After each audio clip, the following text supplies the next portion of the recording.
Hey y'all, welcome to the channel. So today we'll be talking about 10 fragrances that I have. I'm gonna get through the bottles, but I won't repurchase. If you're interested, please keep watching.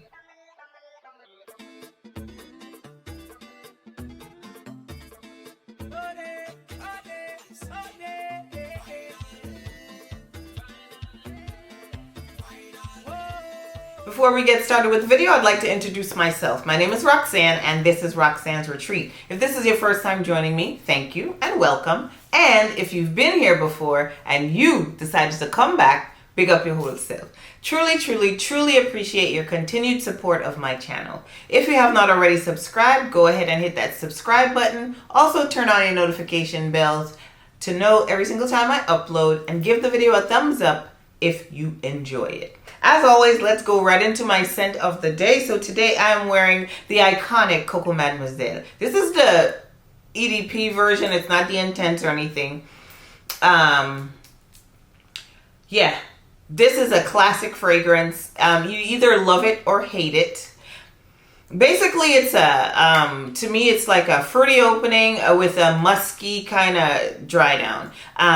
The thing about this fragrance though, it lasts forever. This gives me 10 plus hours on the skin. I don't overspray it. If I overspray this fragrance, it tends to give me a little headache, but I do enjoy wearing it. To me, it's like a great fragrance for work, church, wherever.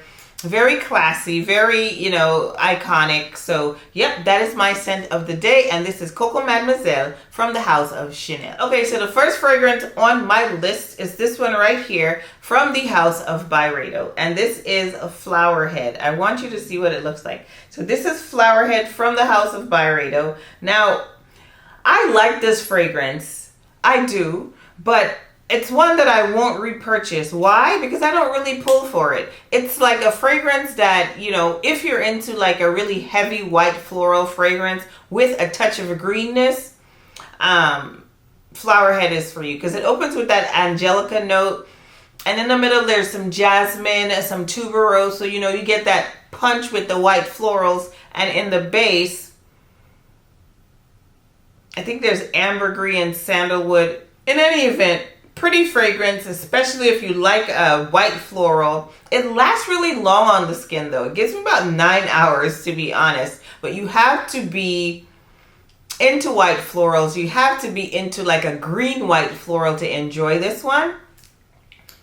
But like I said, I enjoy it, but I'm definitely not going to repurchase. So this is Flowerhead from the House of Byredo. All right, next up is a fragrance that gets so much criticism in these YouTube streets. And I like the fragrance. Don't get me wrong. I do like it. I do wear it. But just what this video is about, I'm not going to repurchase it. And the one I speak of is Fenty Eau de Parfum. I know people, you either love it or you hate it. It's a very polarizing scent.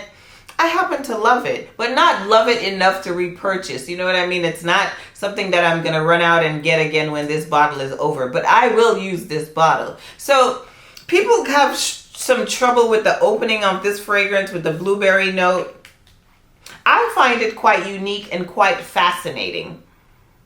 There's tangerine, there's rose in the middle, and then in the base there's musk and patchouli. Listen, y'all, this perfumer is the same perfumer that makes the Louis Vuitton fragrances. So yeah, don't give Fenty too much criticism, because I'm pretty sure if it wasn't a bottle from Louis Vuitton, we might get a different a different vibe about the fragrance. But I do like this fragrance. I just know that when it's done, it's not coming back. So this is Fenty Eau de Parfum. Now, in terms of performance, this gives me about 6 solid hours on the skin. I would say it's a minimal projection, minimal sillage. You live in your little bubble of blueberry loveliness. Yeah, it's a nice fragrance, y'all. Some people say the patchouli on them is very like dirty and earthy. I don't get that on my skin. I really don't. I think the blueberry shines on my skin throughout the whole fragrance. So yeah, this is Fenty Eau de Parfum from Fenty. Next up is a fragrance from Maison Francis Kurkdjian, and this is A La Rose. Now, this fragrance to me is a pretty rose fragrance. I like it. It's great for daytime. It's very, very classic rose. To me, it's like a wet kind of dewy rose. I don't feel like it's so much like of a mature rose, but it's very versatile. You can wear this to work, to church, and all that. It's just really underwhelming. That's why I won't repurchase this one. It's just not doing it for me. I have the body cream, I have the body oil. You smell rosy, you smell pretty. Gives you about 6 hours on the skin. Minimal projection, minimal sillage. Pretty fragrance. It's just not one that I will be repurchasing. Yeah, it's just pretty. It's not, to me, it's not worth what it's going for in terms of price. So yeah, this is one that won't be repurchased, and this is MFK's A La Rose. Next up, this one might ruffle a few feathers, but again, pretty, just not repurchasing. And this is Meliora from the house of Parfums de Marly. So this is like a really fruity, to me, I always say this is like one of the most bougiest fruity fragrance that I have in my collection. This is a pretty fruity fragrance that's great for the summer, great for the spring. It's very ladylike. I mean, it's not bad. It's not a bad fragrance at all. I just feel like it doesn't really do it for me like that. Yeah, it's pretty. It's pretty. Black currant, red berries, rose, lily of the valley, musk, vanilla. Very pretty. Very, very feminine. Puts you in your little feminine era, okay? But it's just not a fragrance that once it's done, right? It's just going away and it won't come back. I mean, unless somebody gives me one. But yeah, Meliora from the house of Parfums de Marly. I'm halfway through it, as you can see. I do wear it, but once it's done, it's a wrap. Pretty fragrance.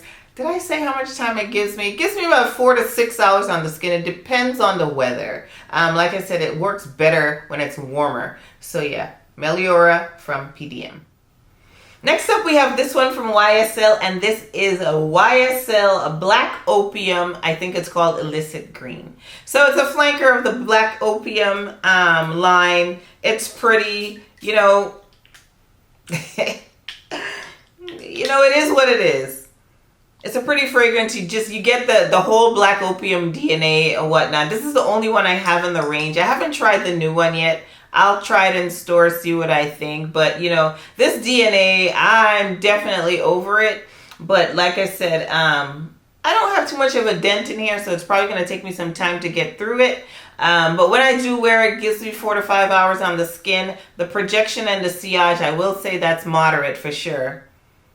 It performs. But yeah, again, I'm pretty much over that DNA. So this is Black Opium Illicit Green from YSL. Next up, from the house of Carolina Herrera, and this is Good Girl. This is the original Good Girl. Now, when this fragrance launched, it was definitely the it girl. I love the bottles. I will just keep all of them just for the bottles.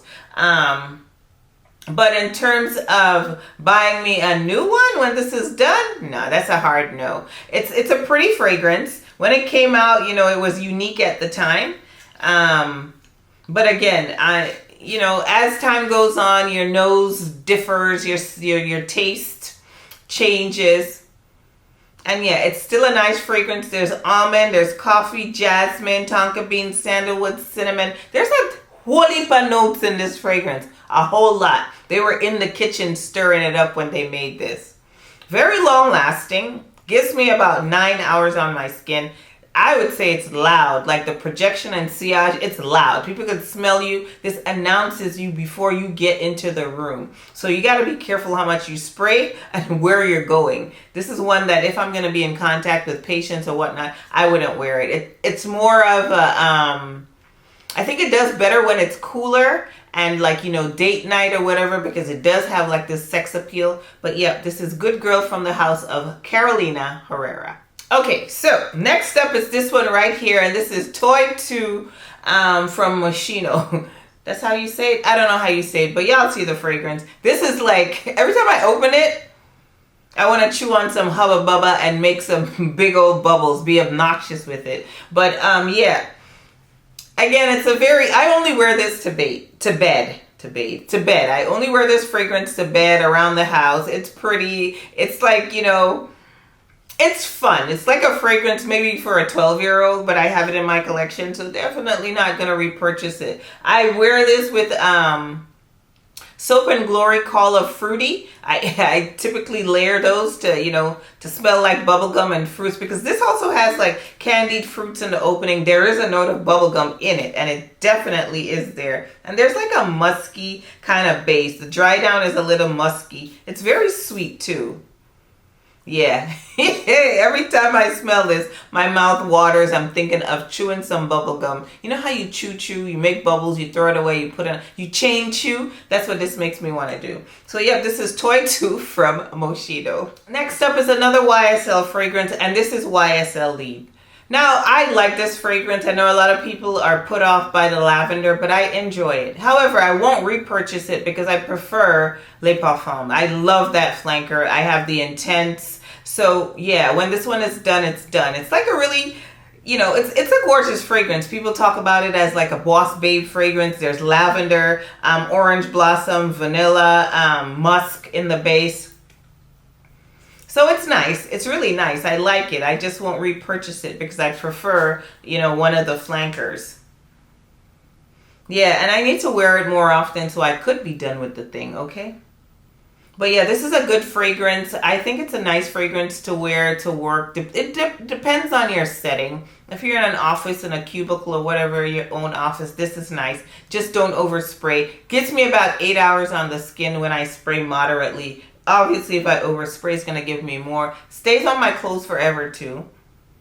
But yeah, YSL Libre, the Eau de Parfum. Next up is a fragrance from the house of BDK, and this is BDK Bouquet en Gris. Now, for me, this fragrance is really easy to wear. Nice, feminine, floral fragrance. It's not doing too much, and maybe that's why I can't find the sprayer thing. There it is. Maybe that's why, it's kind of I like it. It's great for church, great for the office, great for running errands. Not doing too much, not groundbreaking, but all your fragrances don't have to be groundbreaking. This is a very easy reach. There's pear, strawberry in the opening. In the middle, there's some turquoise rose. Base, there is some musk. It's a beautiful fragrance. It's pretty. It's just not doing, it doesn't do it for me. When I just got it, I loved it. I used to wear it somewhat, but once I work through this one, she's gone. But I do like this one. This is BDK. Oh, how long does it give me on my skin? I want to say about 4 hours. It gives me about 4 hours on the skin. Minimal sillage, minimal projection. So BDK Bouquet de Hongrie. Okay, last but not least is this one here from the house of Louis Vuitton, and this is Attrape Rêve. So to me, this is a very tart kind of rosy fragrance. It's not like your wet, sweet, dewy rose. To me, it's a little tart. And I think the tartness is coming from the lychee in the opening. Maybe, maybe not. That's my guess. And then there's rose in the middle, and then there's like a musky base. Let me spray a little bit on my thing. I like the fragrance. There's also some patchouli in this fragrance. I really enjoy it. It doesn't perform on me though. It does not give me the performance that I desire. It gives me about 4 hours tops. Like my skin just eats it up. It doesn't matter how much I spray on. That's the most I've gotten out of Attrape Rêve. But it's a pretty fragrance if you're into like a rose dominant fragrance. It's nice. I wear it to work, wear it to run errands. And to me, nothing really groundbreaking or special. But yeah, I have it. I'm going to use it, but I definitely will not be repurchasing it. Okay, y'all, that brings us to the end of the video. I hope you enjoyed it. If you enjoyed it, please give it a thumbs up. This video was actually requested from one of my subbies. They wanted to know fragrances that I'm working through that I definitely would not repurchase. So those are my 10. I hope I didn't ruffle any feathers. As we always say, fragrance is subjective. So it doesn't mean that I hate these fragrances. I don't hate them. I like them. I just don't feel like it's a love for me to repurchase it. Anyways, like I always say, we can be anything in this world we want to be with hard work, dedication, and some perseverance. But while we're getting there, even if we're already there, smell like good people. Smell fabulous at all times. See you in the next one. Bye-bye.